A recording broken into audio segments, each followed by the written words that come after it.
أشهد أن محمد رسول الله.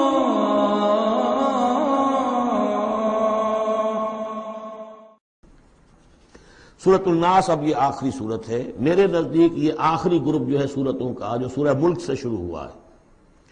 یہ دونوں پارے جو ہے یہ سوائے ان دو صورتوں کے سب مکیات پر مشتمل ہیں صورتوں پر، اور صرف یہ دو صورتیں جو ہیں یہ مدنیات ہیں.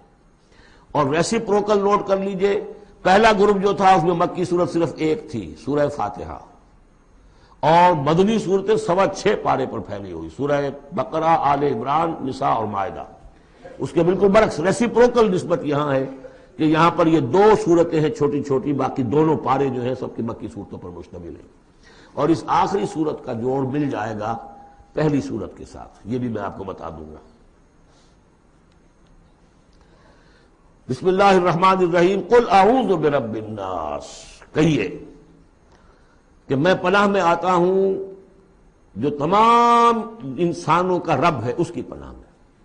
ملک الناس، صرف رب ہی نہیں ہے، بادشاہ ہے، تمام انسانوں کا بادشاہ ہے.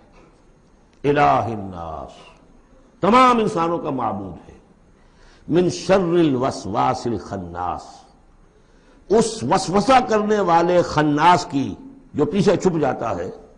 الذی یوسوس فی صدور الناس، جو لوگوں کے سینوں میں وسوسہ اندازی کرتا ہے، اس کے شر سے پناہ مانگتا ہوں.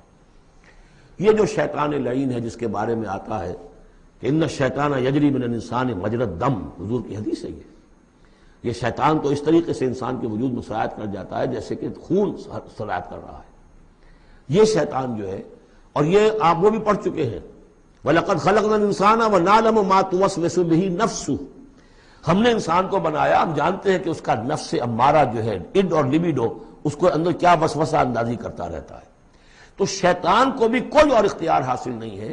ہمارے اپنے سفلی داعیات، ہمارے جو اینیمل انسٹنکٹس ہیں، ہماری جو خواہشات ہیں، شہوات ہیں، ان کو وہ بھڑکاتا ہے.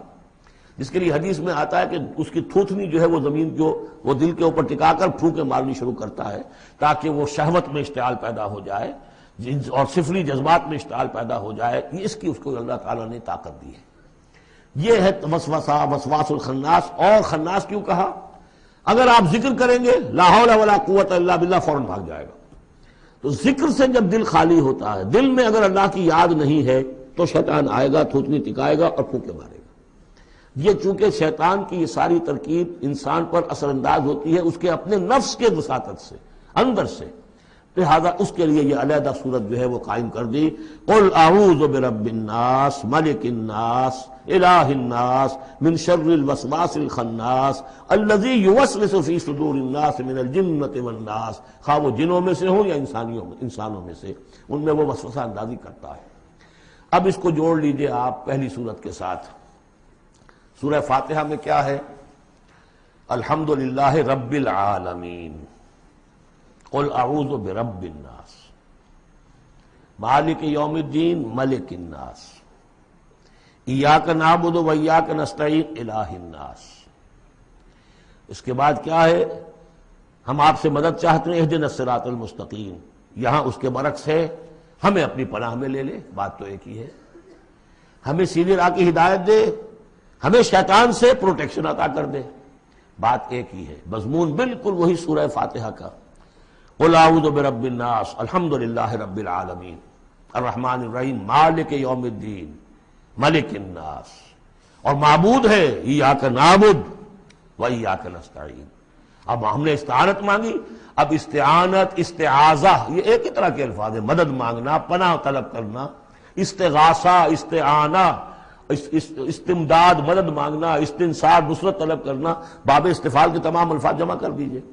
تو عبادت، ہم عبادت کرتے ہیں تیری، ایاک نعبد، لیکن ہمیں استعانت، تیری مدد چاہیے اس کے لیے. تو معبود ہے، ہم تیری عبادت کا فیصلہ کرتے ہیں لیکن تیری مدد کے محتاج ہیں. اے اللہ، ہم تیری عبادت کا وعدہ کرتے ہیں لیکن تیری طرف سے ہمیں پروٹیکشن چاہیے کہ شیطان کے وسوسوں سے، وسوسہ اندازی سے ہمیں محفوظ کر دے. اس طریقے سے یہ سورہ مبارکہ ایک اعتبار سے مثنیٰ بن جاتی ہے سورہ فاتحہ کا، اور گویا کہ قرآن مجید کی آخری سورت اور پہلی سورت کے مابین ایک مشابہت قائم ہو جاتی ہے.